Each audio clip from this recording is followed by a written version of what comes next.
Ikiwa unafanya masturbation mara moja kwa wiki, je, utapata athari za kufanya masturbation? Swali zuri sana. Sasa nisikilize mwanzo mpaka mwisho, afu naongea kwa ufupi sana na utanielewa. Iko hivi, kufanya masturbation mara moja hata kama ni kwa mwezi, kinachofanyika hapa manake ni kupunguza kasi ya kuleta athari, yani kasi za kutokea kwa athari za kufanya masturbation, lakini si kukwepa madhara.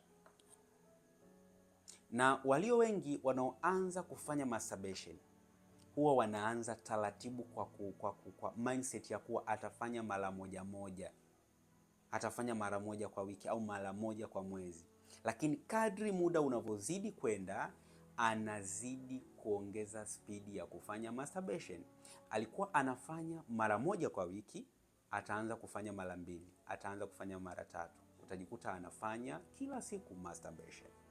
Katika misingi hiyo ni kwamba unapofanya masturbation mara moja ni kwamba haukwepi madhara. Unachokwepa ni yale madhara kutokea kwa haraka, kwa sababu anayefanya masturbation mara nyingi na anayefanya masturbation mara moja wote tabia ni ile na athari zitatokea vile, ila utofauti utakuwa ni muda wa kutokea kwa athari.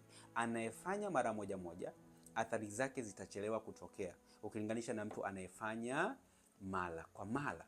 Kwa hiyo usifanye masturbation. Kufanya masturbation mara moja madhara yake yako pale, ila yatachelewa kutokea kutokana na namna ambavyo unafanya masturbation mara moja. Na kama itakuwa imekushinda kabisa kuacha tabia ya kufanya masturbation, chukua namba kwenye bio. Nitakupatia utaratibu mzuri sana utakao kusaidia kutengana na tabia ya kufanya masturbation na utarudi katika hali yako ya kawaida. Popote ulipo, uwe ndani au nje ya Tanzania, chukua namba yangu kwenye bio, nitakusaidia. Karibu.